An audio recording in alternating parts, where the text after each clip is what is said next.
So I get asked a lot about what is Botox. It's botulism toxin, and basically what it does is it causes paralysis of your muscles.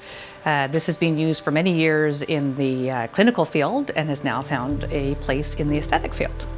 So Botox found its home in the aesthetic field when it was discovered that it could actually relax the facial muscles. When people make a facial expression, they form dynamic lines, and then when they relax over time with the loss of elasticity, those dynamic lines become static lines. So the theory behind Botox is if the muscle cannot move to make the dynamic lines, then the static lines will slowly fade. And given that these lines are a sign of aging, this has then prompted people to go and use the Botox. I get asked a lot of times how Botox works.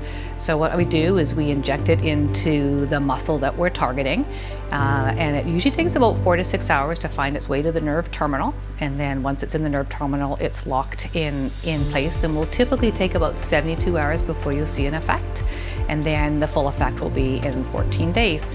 And what it essentially does is it prevents the nerve terminal from releasing the neurotoxin, the neurotransmitter that causes the muscle to fire.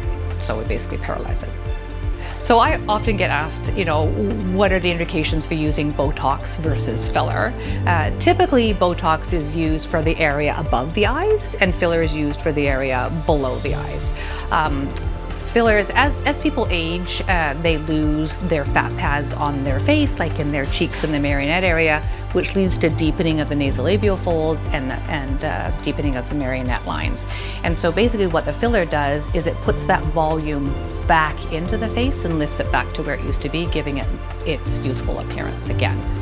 Botox and different fillers are often used together because they're each basically addressing different areas or different aspects of aging. The other question I get asked about Botox is typically how long does it last? 2 to 4 months on average is how long it lasts, and then you come back and have it re-administered again.